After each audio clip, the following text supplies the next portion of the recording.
Ya mungkin kita ditinggalkan teman, saya berbagi ilmunya bagaimana Anda bisa yang namanya kehilangan misalkan. Uang adalah teman atau uang adalah sahabat. Ini bagaimana sih caranya kita menjadikan uang itu sebagai teman atau sahabat kita dan biar dia juga betah bersama kita. Nah, di video kali ini kita diskusi bareng ya. Kita langsung mulai di poin pertama. Uang adalah energi. Yang namanya energi itu akan bersatu dengan energi yang serupa. Kita juga adalah energi atau kita bisa memancarkan energi yang itu bisa kita selaraskan dengan yang namanya uang. Nah, dari situ ibaratnya kalau kita berteman dengan seseorang itu kan biasanya kita harus sefrekuensi, harus sama. Kalau beda pemikirannya, beda cara pandangnya, ujung-ujungnya ya nanti ada masalah di pertemanan tersebut atau kita sedang melakukan seleksi. Ya, seleksi ini dalam artian bisa otomatis. Jadi gini, ketika kita berteman terus ya teman kita ini nggak selaras dengan kita, terus teman kita ini dia nggak selevel kita dalam artian pola pikirnya ya,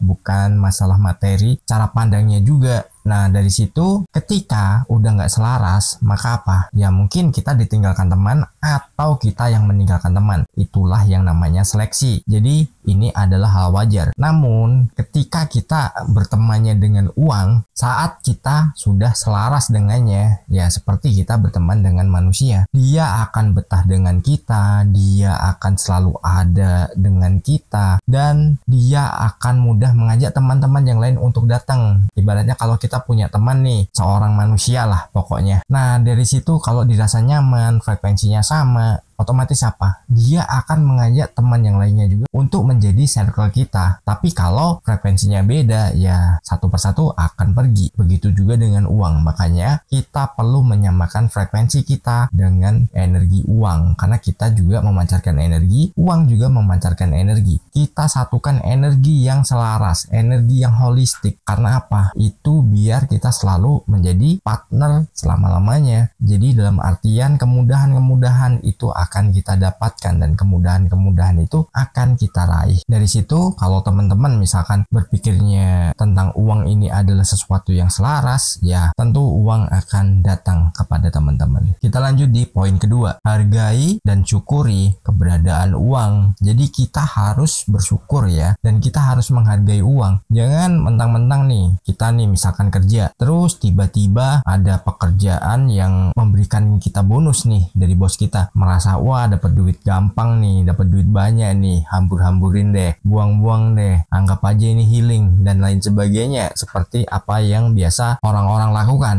Karena apa? Dia nggak menghargai uang, padahal jangka panjangnya itu bisa kita investasikan atau mungkin kita jadikan itu sebagai sebuah tabungan jangka panjang. Nah, itu juga bisa. Tapi beda halnya dengan orang yang nggak menghargai uang atau dia nggak bersyukur. Ya mungkin bersyukur hanya dalihnya aja ya aku bersyukur makanya aku belikan ini, aku belikan itu. Nah, itu biasanya akan cepat habis. Ketika itu udah habis, ya udah bingung lagi. Ada lagi yang dia dapat gaji, pokoknya awal bulan dapat, nanti pertengahan bulan udah habis. Selanjutnya dari pertengahan sampai di akhir bulan udah ngap-ngapan, udah bingung, udah stres. Nah, dari situ apa? Ya itu sama halnya nggak menghargai juga. Karena gini, banyak ya, ini kita bedah ya sedikit aja ya, bukan bermaksud menjelekkan atau saya mendiskreditkan teman-teman ya. Ada orang yang gengsinya terlalu tinggi padahal penghasilannya pas-pasan atau penghasilannya justru sebenarnya hanya bisa untuk hidup, namun menggunakan uang tidak pada semestinya. Jadi itu digunakan untuk gaya hidupnya, bukan untuk biaya hidupnya. Itu sesuatu yang tidak menghargai juga. Dan kalau dibilang bersyukur, ya sebenarnya dalam artian yang lebih spesifik lagi itu nggak bersyukur. Karena apa? Dia mengandalkan orang biar melihat dirinya, wah sukses, wah kaya, seperti itu. Contoh halnya gini, dapat gaji nih sekian, udahlah gua beliin HP lah yang gak berbuah-buahan, jadi nanti kalau kumpul sama teman-teman gak ketinggalan gengsinya. Padahal kalau kita tahu gengsi gak membuat kita kaya, tapi gengsi adalah sesuatu yang rugi. Tapi kalau kita kaya, kita pasti bergengsi dong. Ketika kita mengutamakan gengsi, kita melupakan yang namanya syukur dan kita tidak menghargai uang, ya jangka panjangnya juga bukan sesuatu yang positif juga. Karena itu itu nanti dampaknya apa? Anda akan kesulitan, Anda akan ya pokoknya serba kekurangan juga. Ketika Anda membeli sebuah benda atau alat yang Anda tidak gunakan untuk hal produktif, itu nggak ada yang namanya investasi. Jadi dia nggak akan menghasilkan balik, kecuali Anda punya uang, Anda belikan sebuah alat, mungkin ya kita bilang HP ya, yang bagus atau yang nggak berbuah-buahan deh, terserah. Dari situ Anda gunakan untuk produktif. Misalkan nih, Anda produksi video, Anda produksi foto untuk di microstock. Nah, itu kan akan menghasilkan, dan itu apa yang Anda keluarkan tadi itu akan berbalik ya. Misalkan Anda beli harga 20 juta, tapi dari penjualan Anda di microstock ataupun Anda membuat sebuah video yang mungkin Anda jual, itu juga akan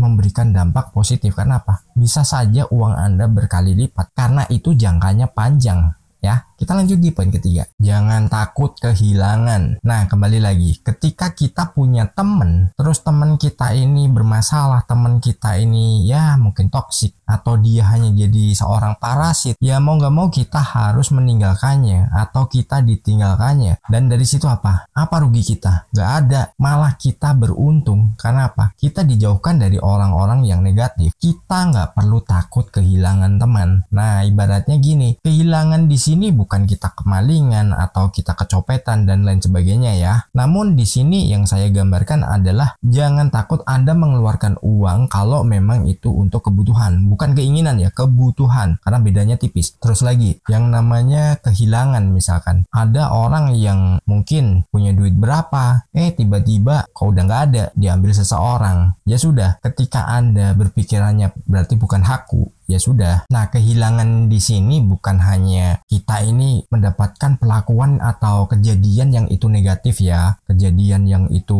nggak kita inginkan. Namun kehilangan di sini adalah kita rela mengeluarkan untuk apa saja ya, untuk kebutuhan kita. Dan kita lanjut aja langsung ke poin keempat, biar videonya nggak kepanjangan juga. Berbagi dan berbuat baik. Nah, berbagi ini nggak harus kita asal berbagi terus, atau kita berbagi nanti kita jadikan sebuah konten, gak gitu ya. Ya mungkin di luar sana ada orang yang suka berbagi terus dia jadikan sebuah konten, dan sebenarnya itu nggak etis juga sih kita berbagi tapi berharap pujian dari orang lain. Jadi kita berbagi itu kita boleh pilih-pilih mau berbagi ke siapa, mau bagaimana. Namun di sini saya nggak berbagi uang ya, saya berbagi ilmunya, bagaimana Anda bisa menghasilkan uang, bagaimana Anda bisa mengembangkan uang. Dari situ biar uang Anda semakin banyak. Kalau ada orang yang beralasan, wah nanti kalau saya dapat nanti saya sumbangkan ke sana, saya sumbangkan ke sini, omong kosong. Biasanya orang yang seperti itu hanya berharap diberi. Dia tidak melakukan sebuah tindakan yang bisa merubah hidupnya. Jadi dikasih ilmu seperti ini malah justru meminta-minta. Itu dilarang ya. Kalau bagi saya nggak boleh. Karena ya itu kembali lagi nanti membentuk sebuah mental kekurangan dan Anda tidak akan pernah mendapatkan apa-apa. Coba Anda punya teman terus hobinya minta-minta. Apakah Anda betah? Apakah Anda akan selalu memberinya? Tentu saja enggak kan. Nah, memberi di sini atau berbagi di sini Anda bisa gunakan nih. Saya pernah punya yang namanya metode ya, itu terapi nasi bungkus zaman dulu tahun 2012-an lah. Dari situ saya mengumpulkan anggota di komunitas saya dan saya ajak mereka, yuk kita berbagi tapi bukan bentuk uang, kita berbagi dalam bentuknya makanan. Karena apa? Apa yang kita makan belum tentu orang lain itu dia juga bisa makan. Dan kita setiap hari Kamis ya, Kamis malam itu di tengah malam gitu kita sekitar ya puluhan orang ngumpul, dan dari situ apa? Kita hanya boleh bawa nasi, lauk, dan lain sebagainya. Kita nggak boleh berdonasi dalam bentuk uang. Jadi misalkan ada yang nitip nih, saya titip uang sekian juta.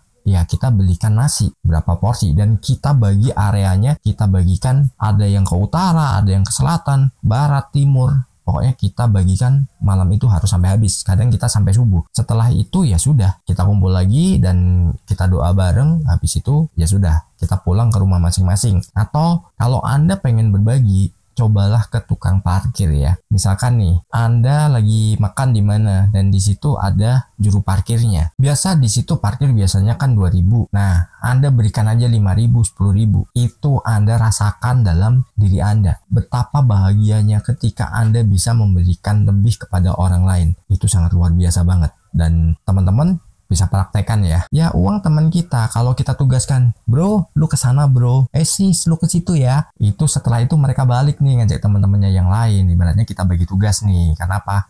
Kita adalah teman dan kita adalah satu tim antara kita sendiri dan uang. Kita lanjut di poin kelima, bicara positif tentang uang. Jadi kita harus berbicara positif tentang uang. Jangan kita berbicara tentang kekurangan, tentang ya pokoknya sesuatu yang itu berdampak buruk atau kita mengeluh soal keuangan. Kalau misalkan posisi Anda memang benar-benar sedang belum ada uang, belum ya, atau mungkin Anda memang habis uangnya. Jangan pernah bilang aku nggak ada uang. Tapi uangku baru perjalanan ke sini, uangku baru menuju ke sini. Kesininya kemana? Ya ke diri Anda. Uangnya masuk ke dalam diri Anda. Entah itu nanti ke rekening Anda, entah itu nanti ke dompet Anda, wallet, atau kemanapun ya. Yang jelas jangan pernah merasa kekurangan. Atau gini ya, sebenarnya udah saya singgung juga nih, ada teman-teman nih yang biasanya saya pengen melunasi hutang, jauhkanlah saya dari segala bentuk hutang. Nah, hutang, pinjaman, terus cicilan, kewajiban,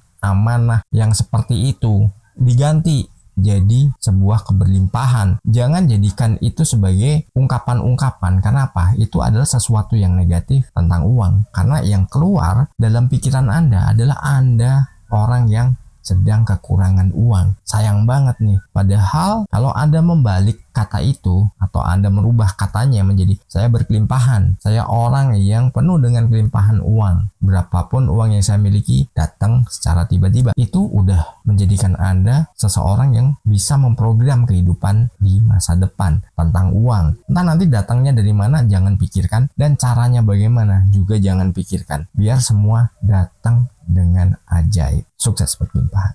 Di layar kecil ku temukan channel yang beri harapan. Hai Albert, kau menyapaku dengan cinta dan pesanmu tentang cara menarik semesta dengan hati dan pikiran terbuka. Kau ajarkan hukum tarikan.